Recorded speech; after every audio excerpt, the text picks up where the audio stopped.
లలిత exchange Utsav. పాత నగల అదే బరువుకి కొత్త నగలు తీసుకో. నగల ప్రైస్ లో 20% ఆదా చేసుకోవచ్చు.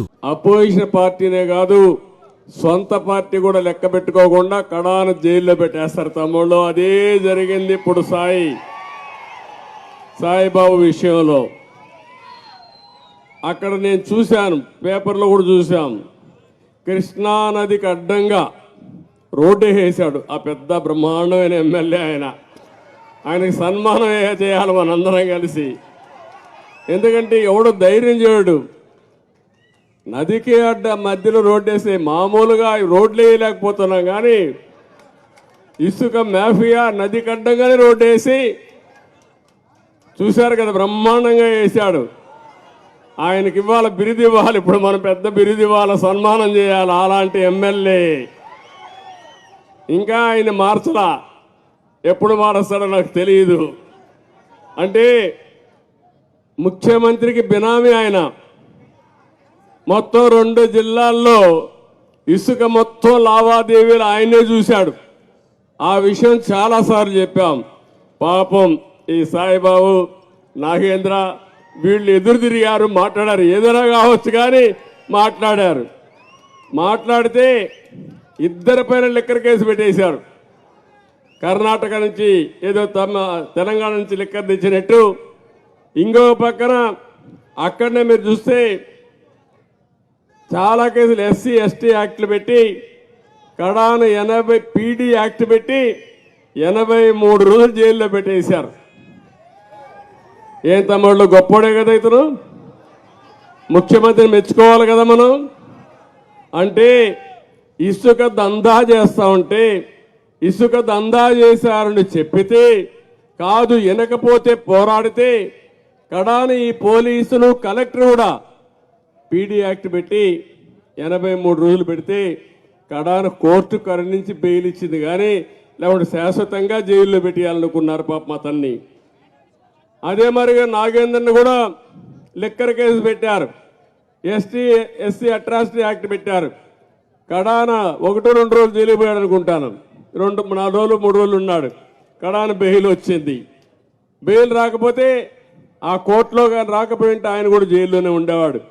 మీరు గుర్తుపెట్టుకోవాలి, ఇంత అరాచకం చేపించిన ఈ ముఖ్యమంత్రి ఈ రాష్ట్రాన్ని పరిపాలించడానికి అర్హుడా అని మిమ్మల్ని అడుగుతున్నా.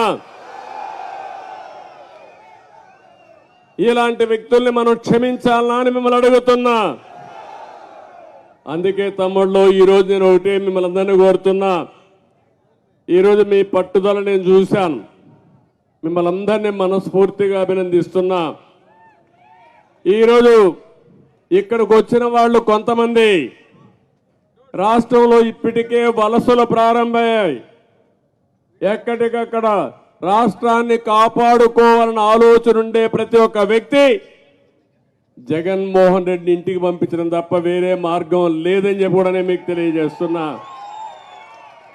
అతనికి అర్థమైపోయింది, సినిమా అయిపోయింది, ఇంకేం ఉండదు. అది అర్థమైపోయింది కాబట్టి ఇప్పుడు అంటున్నాడు, నేను 92 మంది ఎమ్మెల్యేలు మార్చేస్తాడంట. మార్చేది ఎమ్మెల్యేలు మార్చాలా? ఎవరిని మార్చాలి? ఒక ఛాన్స్ అన్నాడు. పాపం ఒక ఛాన్స్ మన పాలిట శాపంగా మారిపోయింది. అవునా కాదా అని మిమ్మల్ని అడుగుతున్నా. ఏ ఒక్కరి జీవితాలైనా బాగున్నాయా అని మిమ్మల్ని అడుగుతున్నా. ఒక రైతు తీసుకోండి, అప్పుల పాలైపోయారా లేదా మీరు? దివాలా తీశారా లేదా మీరు? ఆత్మహత్యలు చేసుకుంటున్నారా లేదా మీరు? ఒక రైతు వదిలిపెట్టండి. అక్వా రైతు, మా తమ్ముడు చెప్తున్నాడు, అక్వా రైతు. ఒకప్పుడు అక్వా రైతు రొయ్య మార్గం మీసాలు మెరేసే పరిస్థితి ఉంటే ఈరోజు ఏ పరిస్థితి మీది?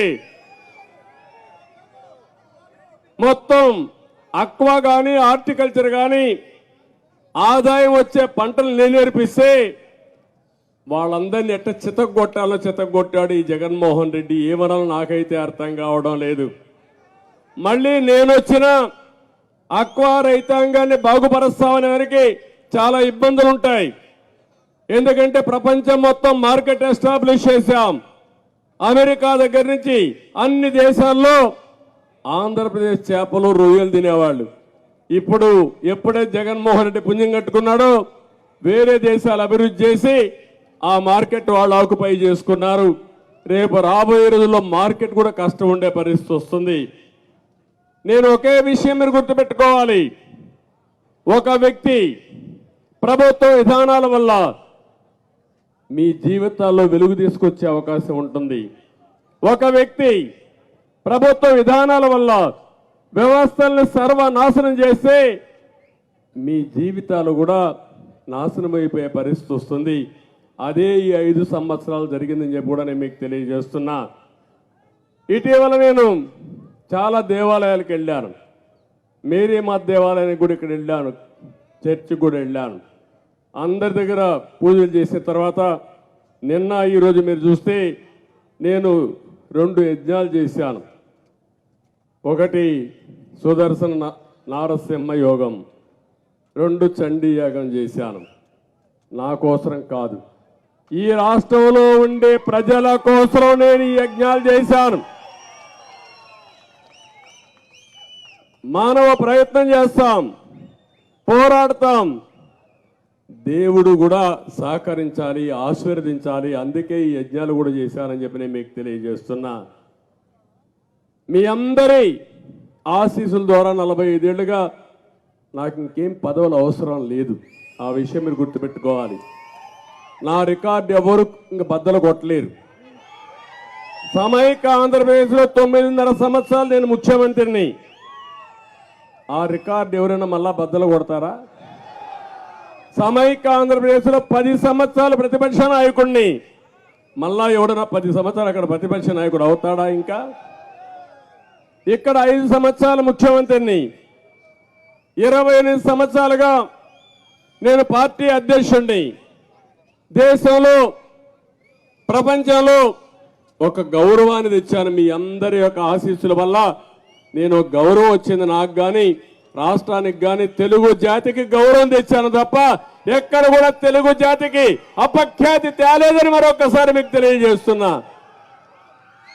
అలాంటి సందర్భంలో ఈరోజు మీరు ఒకసారి చూస్తే రాష్ట్రంలో జరిగే పరిణామాలు చూస్తే బాధ అవుతుంది, ఆవేదన కలుగుతుంది.